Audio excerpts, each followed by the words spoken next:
Assalamualaikum warahmatullahi wabarakatuh. Perkenalkan saya Reza Yulisandra dengan NIM 20059093 dari Prodi Manajemen Fakultas Ekonomi Universitas Negeri Padang. Video ini saya buat untuk memenuhi tugas mata kuliah Statistika Multivariat, yaitu mengenai penggunaan Smart PLS. Baiklah, langsung saja kita ke pengolahan data menggunakan Smart PLS.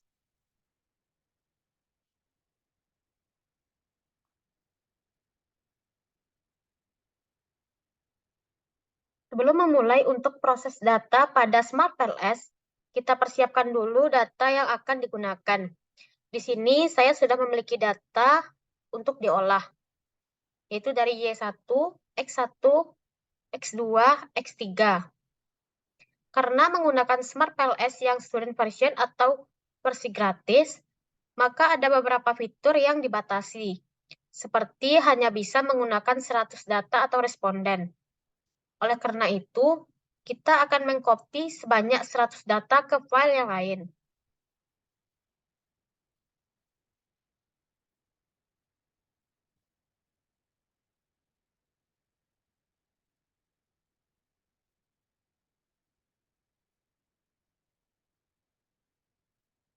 Paste data yang sudah kita copy tadi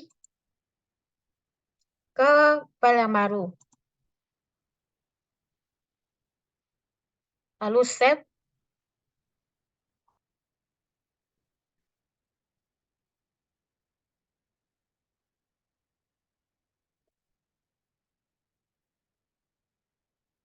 Save data dengan menggunakan format CSV atau comma delimited.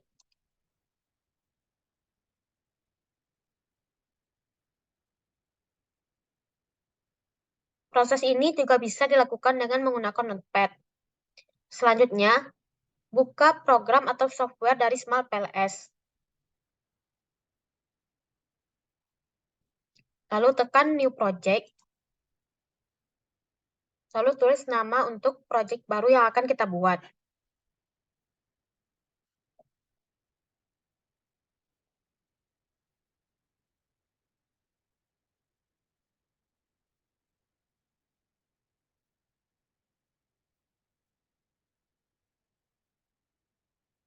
Jika project sudah dibuat, maka akan muncul dua pilihan seperti berikut, yaitu import data file dan juga create model.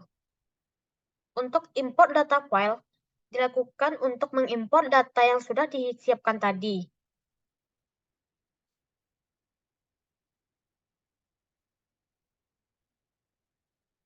Maka akan muncul tampilan seperti berikut, lalu kita tekan import. Jika data sudah diimport, maka di sini di sebelah kiri, kita bisa melihat navigasinya. Yang pertama ada indikator, correlation, dan juga raw data. Sedangkan pada sebelah kanan, terlihat 4 indikator dengan jumlah 100 data. Lalu kita kembalikan. Data yang sudah kita upload tadi sudah terlihat di sini dengan jumlah 100 data atau responden. Lalu kita akan create model untuk menggambar model penelitian yang terdiri dari beberapa variabel laten. Pilih model type PLSM dan juga isi namanya.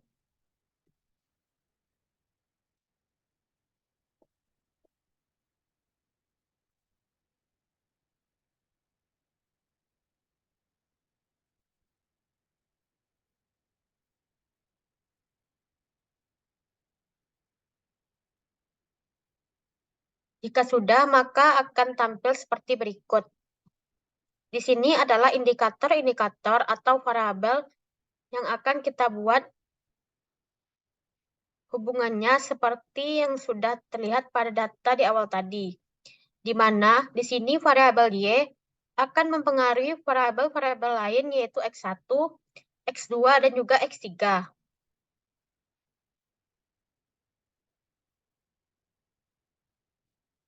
Drag variabel-variabel tersebut ke sisi sebelah kanan yang kosong.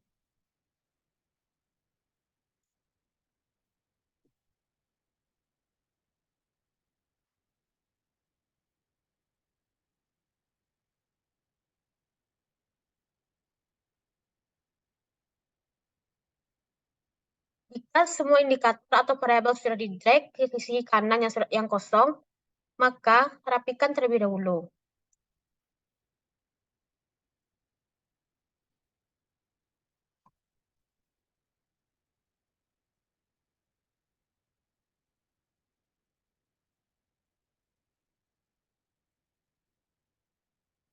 Jika sudah rapi, maka pada bagian atas kita pilih Connect untuk menghubungkan antar variabel. Tahan bagian variabel yang satu ke yang lain.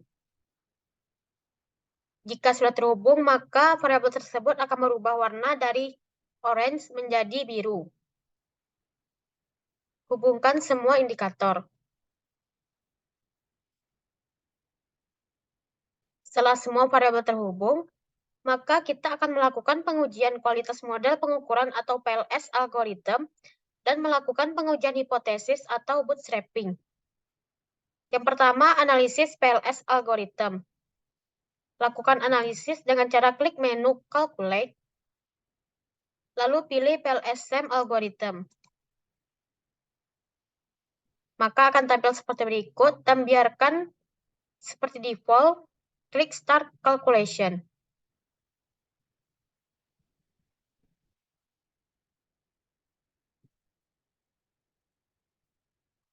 Bagian kotak sebelah kiri adalah jenis analisis yang dihasilkan.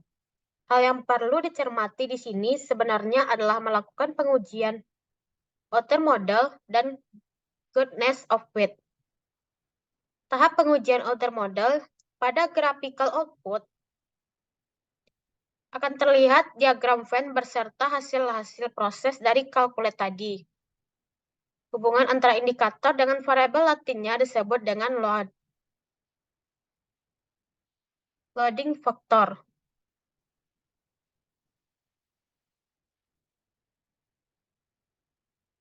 Biasanya kriterianya adalah jika nilai loading faktornya lebih besar dari 0,7, maka bisa disimpulkan bahwa indikator-indikator dari variabel laten ini sudah memiliki nilai validitas konvergen yang baik.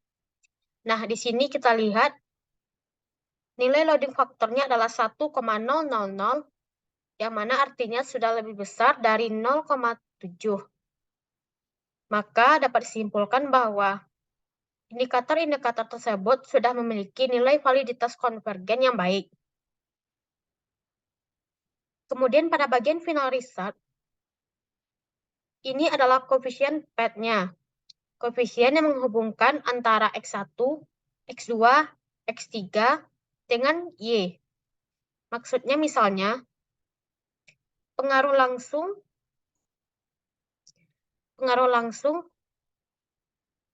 Y terhadap X1 adalah sebesar 0,398, yang artinya jika Y1 meningkat satu satuan, maka X1 dapat meningkat sebesar 39,8%. Pengaruh ini bersifat positif. Begitu juga dengan indikator-indikator yang lain.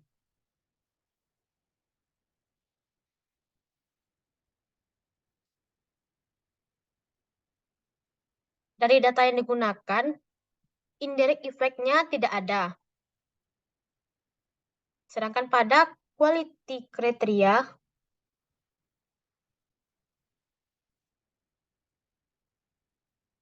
nilainya yaitu untuk X1 yaitu 0,150 atau 15%.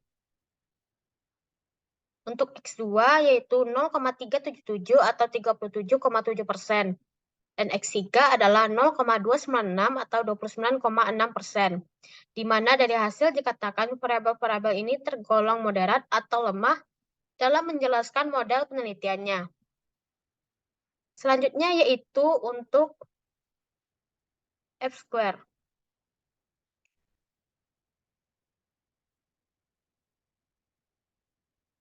Di sini terlihat bahwa nilai dari F-square sudah berwarna hijau, di mana variabel tersebut sudah tergolong bagus.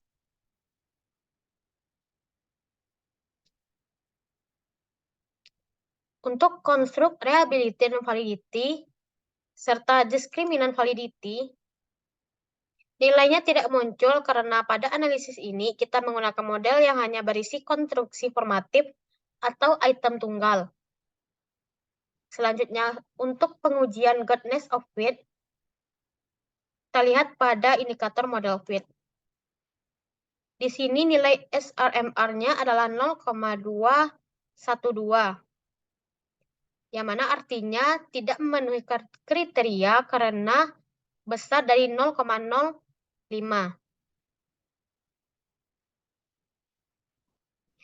Baiklah, selanjutnya kita akan melakukan analisis bootstrapping.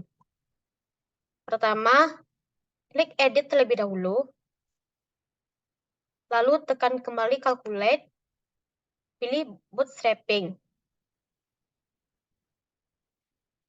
Maka akan muncul tampilan ini, biarkan saja dengan pengaturan default-nya. Lalu klik Start Calculation.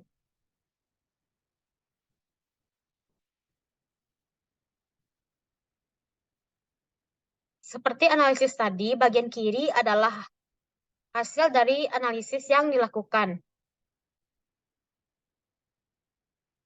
Pada bagian graphical output, di sini terlihat diagram Venn yang sudah terbentuk.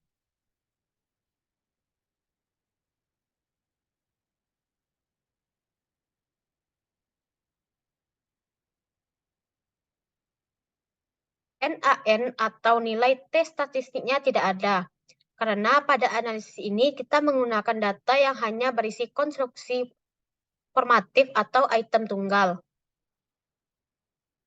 Sedangkan pada bagian final result,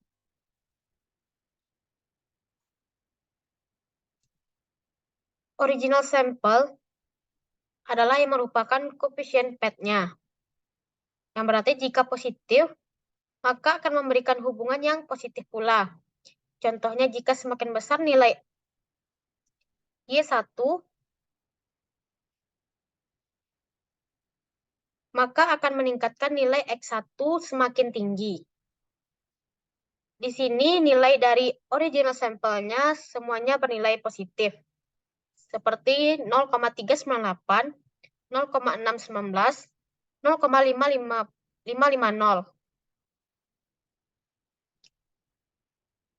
Untuk nilai T statistiknya sendiri,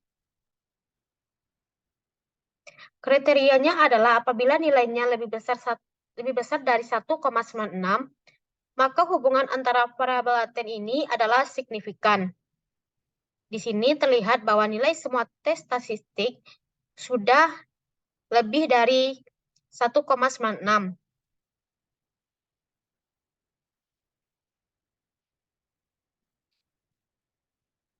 Nilai T statistik dari Y1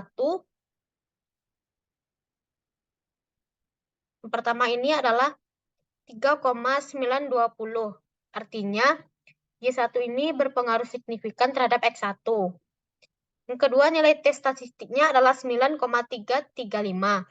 Artinya Y1 berpengaruh signifikan terhadap X2. Yang ketiga, nilai T statistiknya adalah 7,202. Artinya Y1 ini juga berpengaruh signifikan terhadap X3.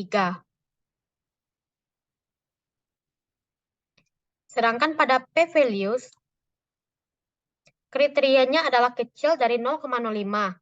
Di sini dapat terlihat bahwa nilai p-values-nya adalah 0,000, yang artinya kecil dari 0,05. Baiklah, sekian penjelasan saya mengenai penggunaan Smart PLS ini. Apabila ada kekurangan atau kesalahan, mohon dimaafkan. Assalamualaikum warahmatullahi wabarakatuh.